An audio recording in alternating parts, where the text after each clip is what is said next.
안녕하세요. 반갑습니다. 네, 안녕하세요. 반갑습니다.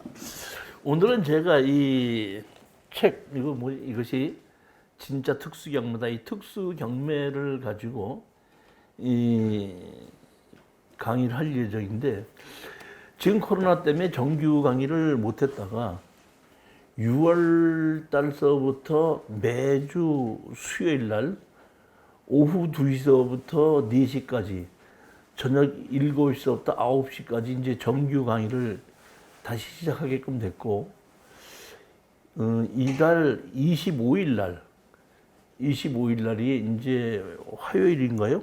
26일 날 다시 이 특수 경매를 가지고 오는 그 공개 강의를 한번 서울에서는 할 예정이고, 부산 강의장에서는 6월 1일 날 공개 강의를 할 예정입니다.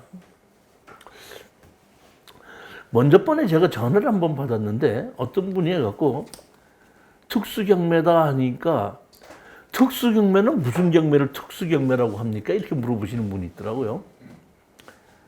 제가 잠시 이제 특수경매에 대해서 설명을 할게요. 경매라는 것이, 경매가 뭐죠? 경매가 뭐예요? 경매가 개인 간의 채권 채무 관계를 법이 나서서 해결해 주는 걸 보고 우리가 경매라고 합니다. 법에 의해서 해결하는 거죠. 개인과 개인 간의 채무 관계를. 그러면은 우리가 이거를 법에 의해서 경매로 나온 부동산은 내가 낙찰을 받았다 그러면 그 낙찰받은 금액을 건물 주인한테 주는 것이 아니라 법원에다 내는 겁니다.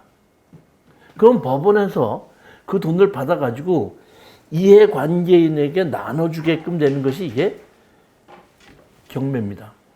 그런데 우리가 보면 경매를 하기 위해서는 권리 분석을 한다 그러죠. 권리 분석 얘기 들어보셨어요? 네. 권리 분석한다 그러죠. 권리 분석하는 게 뭐 하는 걸 보고 우리가 권리 분석한다 그래요? 권리 분석하는 게 뭐 하는 거예요? 권리 분석. 경매하려면 권리 분석한다는데 권리 분석이 뭐예요? 낙찰자 인수되는 권리 분석이라는 건 뭐냐면은, 제가 낙찰 받았으면 낙찰 받은 금액을 법원에다 내지 않습니까?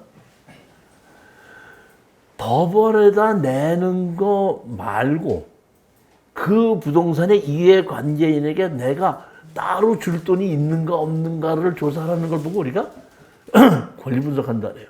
그러니까 권리 분석을 잘못하게끔 되면 법원에다도 돈을 내고 거기 세입자 돈을 또 물어줘야 되는 것도 생길 수도 있다 이런 얘기입니다.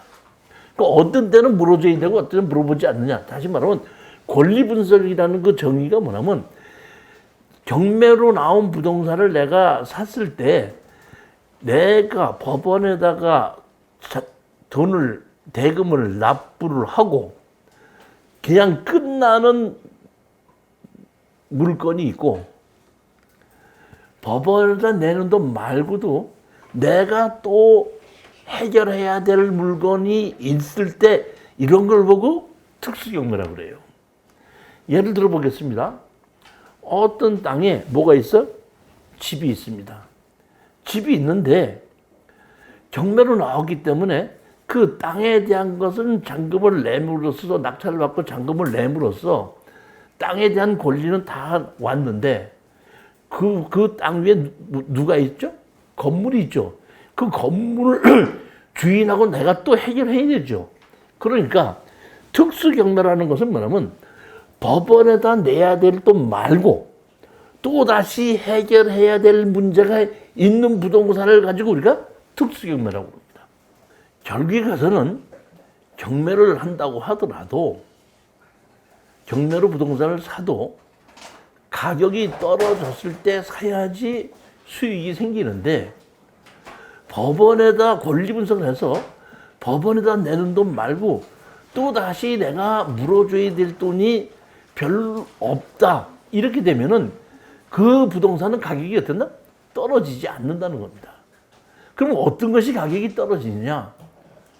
법원에다 내는 돈 말고도 내가 해결해야 될 일이 많은 거. 예를 들어서 5명이 공동으로 같이 집을 갖고 있는데 제가 5분의 1만 낙찰받았다고 가정하십시다.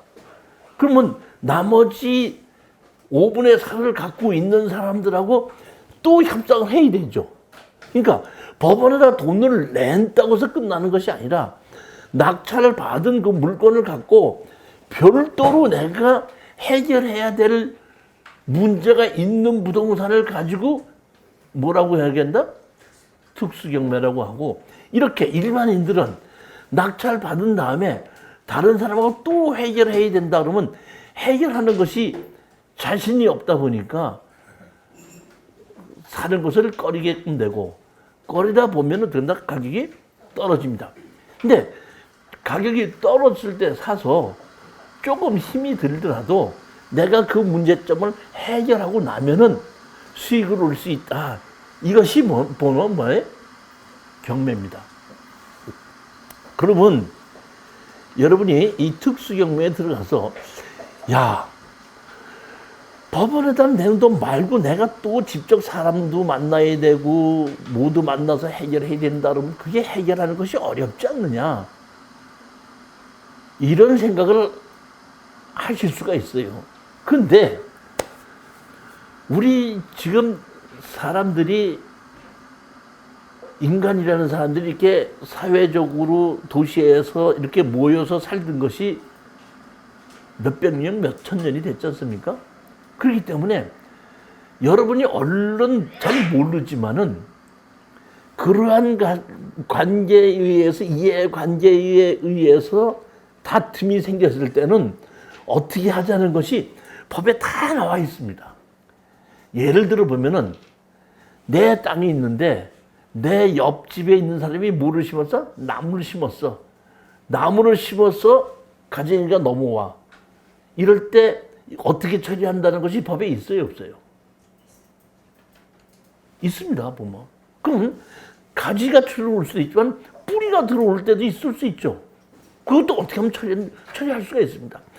남의 땅에다가 집을 지었다. 그때는 어떻게 처리한다? 남의 땅을 가지고 진입도로를 쓴다? 어떻게 처리한다? 내 땅이 있는데 내 집에다가 바싹 붙여서 건물을 지을 수 있고 땅을 팔 수도 있죠. 그럴 때는 가만히 있어야 돼. 그럴 때도 어떻게 해야 된다는 것이 법에 다 나와 있다는 얘기입니다. 어떤 부동산을 둘이 같이 갖고 있을 수도 있죠. 그 둘이 갖고 있을 때 어떻게 해결한다는 것이 법에 다 나와 있습니다. 따라서 이 특수경매라는 것은 일반적인 상식으로는 해결할 수 없다고 생각하는데, 어떤 문제가 어느 법 몇 조 몇 항에 있느냐를 알게끔 되면은, 아, 이런 문제가 생겼을 때는 이런 식으로 해결할 수 있다고 알고 그 법에 의해서 해결하자고 하는 것이 이 뭐예요?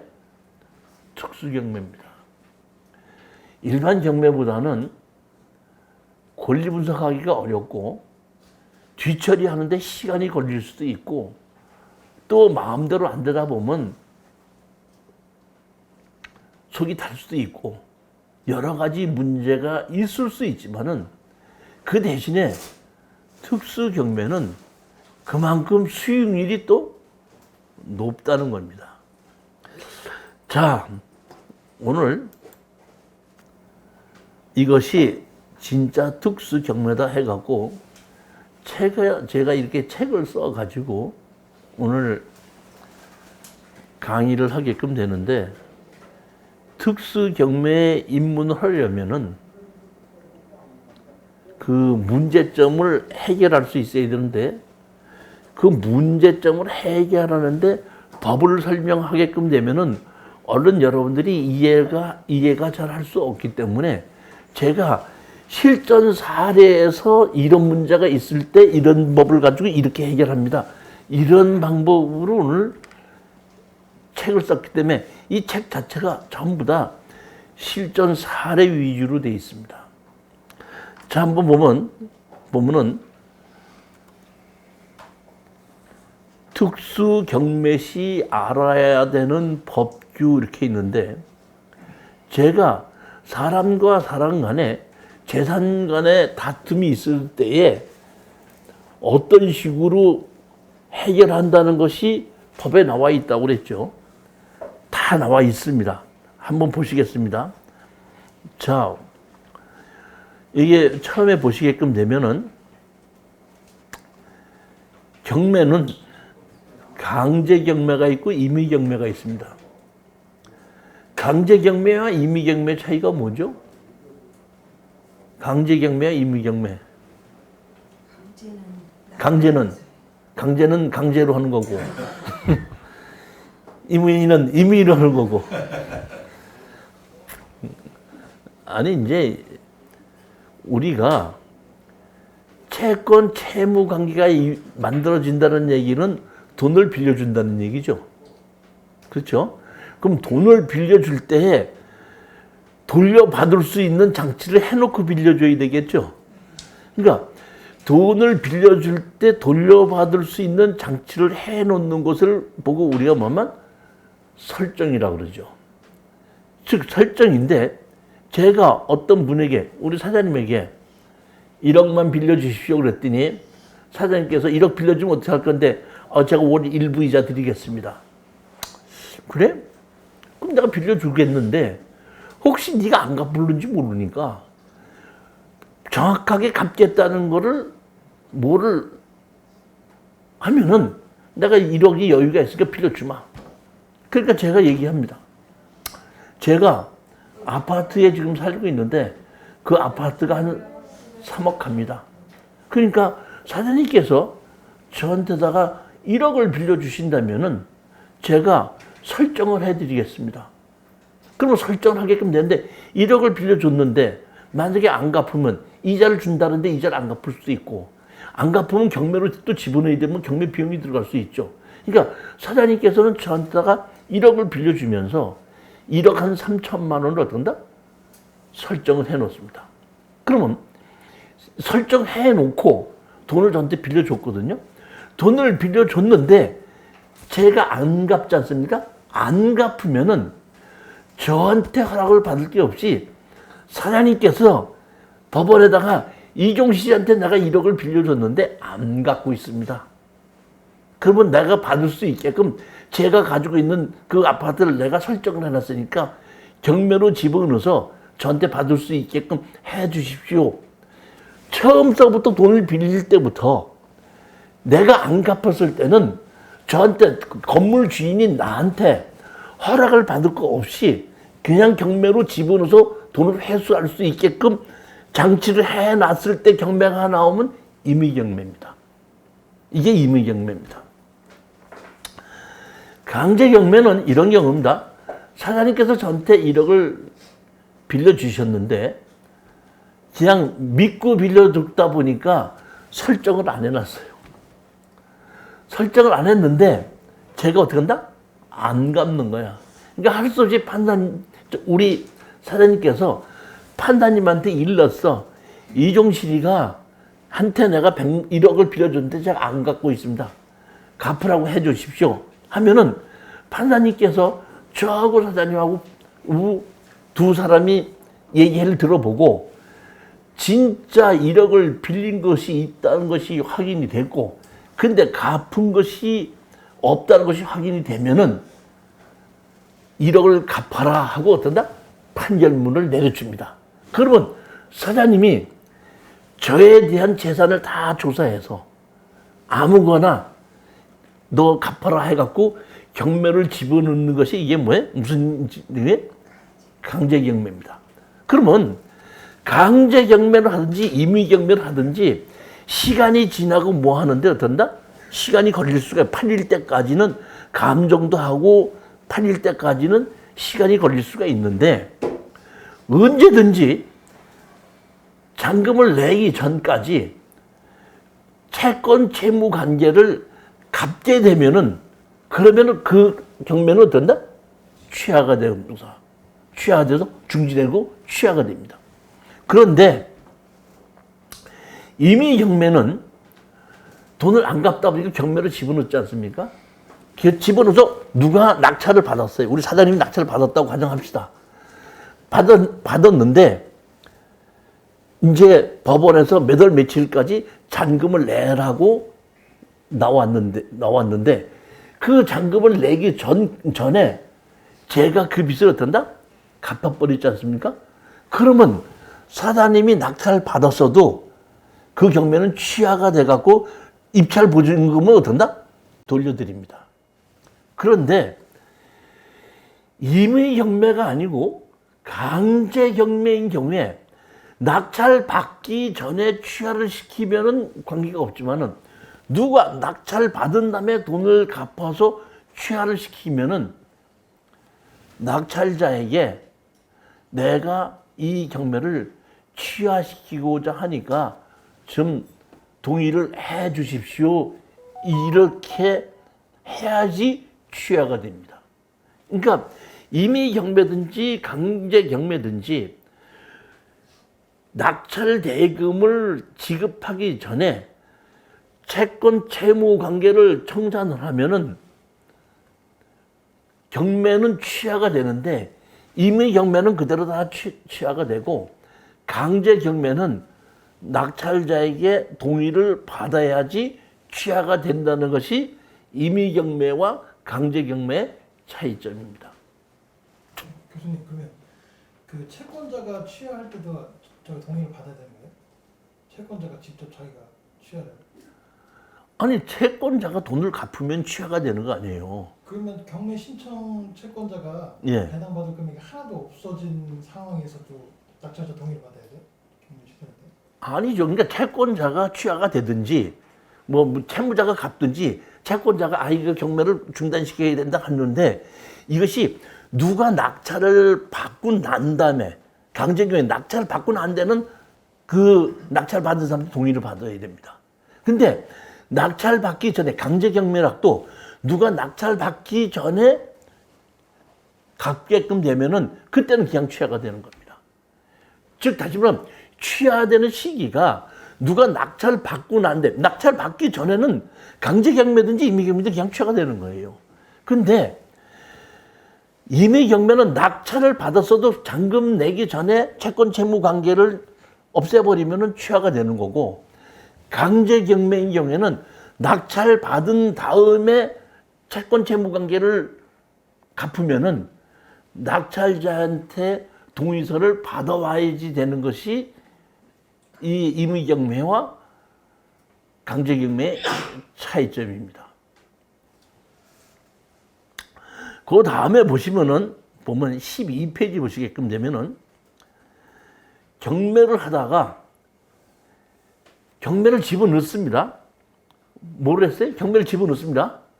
집어넣으니까 이제 사장님께서 제가 저의 부동산을 설정을 해서 돈을 안 갚으니까 경매를 집어넣지 않습니까?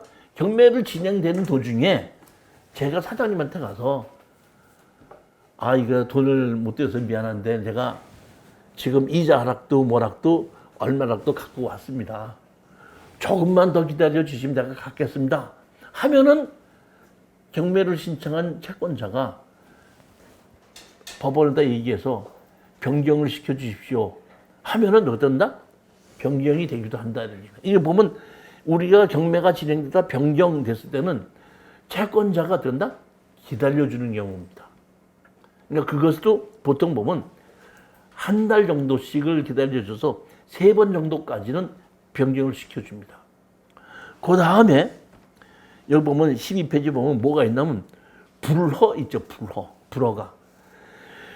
우리가 낙찰을 받으면 일주일 안에 허가가 있는데 이것은 낙찰을 받은 사람의 허가가 되는 기간이고 낙찰 받은 사람이 허가가 나면 다시 일주일 지나고 나면 채무자가 이의 신청을 해서 받아주는 기간이 있습니다.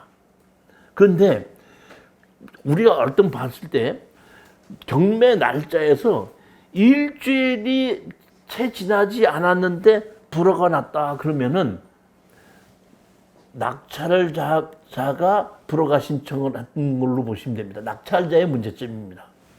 그런데 일주일에서 보름 사이에 불허가 났다 할 때는 채무자가 이의 신청을 해갖고 불허가 난 것이다 이렇게 생각하시면 됩니다. 그러니까 원래 제일 먼저 낙찰을 받고 일주일이면 낙찰 허가가 나느냐 안 나는 건 낙찰 받은 사람의 문제고 낙찰 허가가 나고 나면 그 다음에 채무자가 이 경매에 대해서 이 문제되는 것이 있느냐 없느냐 그걸 기다리는 거거든요. 그러니까 둘 중에 채권자든지 낙찰자든지 둘 중에 한 사람이 이의신청, 이 경매에 대해서 이의신청을 하게끔 되면 이의신청을 받아들이면 불허가가 나는 거거든요. 불허가가 나는데 일주일 안에 불허가 났다고 할 때는 낙찰자의 문제점이고 보름 안에 됐다는 얘기는 채무자의 문제점으로 불허가가 났다 이렇게 생각하시면 되는 겁니다.